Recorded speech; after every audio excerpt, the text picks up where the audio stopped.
Hello everyone, welcome to Priya blog. সবাইকে জানাই সুপ্রভাত। তো আজকের দিনটি আমি সবুজ গাছপালা দেখিয়ে শুরু করছি। আর এটা হচ্ছে আমাদের বাড়ির সামনের দিকটা। দেখতেই পাচ্ছেন এখন রোদটা হালকা হালকা করে গাছের ওপরে পড়েছে। আর এখন বাজে সকাল 8টা মতো, আর কর্তা আমার যাচ্ছে অফিসে। তো ওকে রেডি করে আর কি টাটা জানানোর জন্য ব্যালকনি থেকে এখন উকি ঝুঁকি দিচ্ছি। ভাবলাম যে উনি বুঝি দেখবেন, কিন্তু না, এতটাই তাড়া ছিল। আর যদিও লেট হয়ে গেছে সেই জন্য আর ওনার পাত্তা পাওয়া গেল না। তো যাই হোক, পাত্তা না দিক, কোনো অসুবিধা নেই। শাশুড়ি বৌমা মিলে এখন আমরা করব ব্রেকফাস্ট। তো আজকে সকালে আমাদের ব্রেকফাস্টে ছিল ওটস। তো বেশ ভেজিটেবলস দিয়ে আর কি আজকের ব্রেকফাস্টটা তৈরি করেছিলাম। তো চুটুর পুটুর কিছু কাজবাজ কমপ্লিট করে ব্রেকফাস্টের পর স্নান টান করে, আর যেহেতু বৃহস্পতিবার তো পুজোটাও সেরে ফেলেছি সকালে।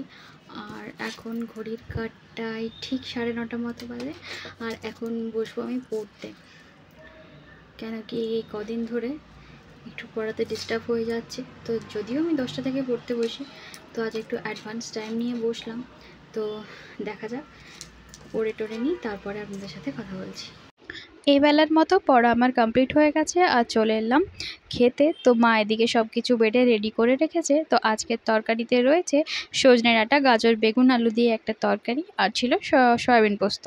তো যাই হোক, এখন হয়ে গেছে বিকেল, আর ওদিকে দুধ গরম হতে বসিয়েছি, আর এদিকে চাও হয়ে গেছে। আর জানেন তো, এদিকে এতটাই গরম পড়েছে, শুনেছি নাকি ওয়েস্ট বেঙ্গলে এখন বর্ষা ঢুকেছে। তো যাই হোক, এদিকে বর্ষার তো নামগন্ধই নেই। তো এদিকে আমার চা রেডি হয়ে গেছে, সেজন্য বিস্কিটটাও নিয়ে নিয়েছি। আর সাইডে ভিন্ডিটা রাখা আছে, সবজি হবে রাতের। আর দেখতে পাচ্ছেন বিকেলের আকাশটা কি সুন্দর। অবশ্য এখন বিকেল নয়, কিন্তু ঘড়ির কাঁটায় 6:45 বাজে। কিন্তু এদিকে যেহেতু লেট করে সব কিছু হয়, মানে সূর্যোদয় সূর্যাস্ত সবই লেটে হয়, সেই জন্য সূর্যটা এখন ঠিক করে ডোবেনি। আর আমি এদিকে সন্ধ্যাটাও দিয়ে দিয়েছি, তারপরে যাব রান্নাঘরে। আর এদিকে দেখতেই পাচ্ছেন ভিন্ডি কেটে দিয়েছি আমি, আর আলুটা মা কেটে দিল। এরপরে আমি করব ভিন্ডি আলু ফ্রাই। তো যাই হোক, টুকটুক করে এগুলো করতে থাকি, সাথে কিন্তু রুটিও করব। আর ওইদিকে দই পাতা আছে, দুপুরে দই করা হয়েছিল, মানে পাতাটা হয়েছিল দুপুরে। আর এদিকে হাঁড়ি ভর্তি দুধ তো রাখাই আছে। আর এখন আমি বসিয়ে দিয়েছি ভিন্ডিটাও, আটা মাখানো আছে। যাই হোক, কর্তা চলে এসেছে।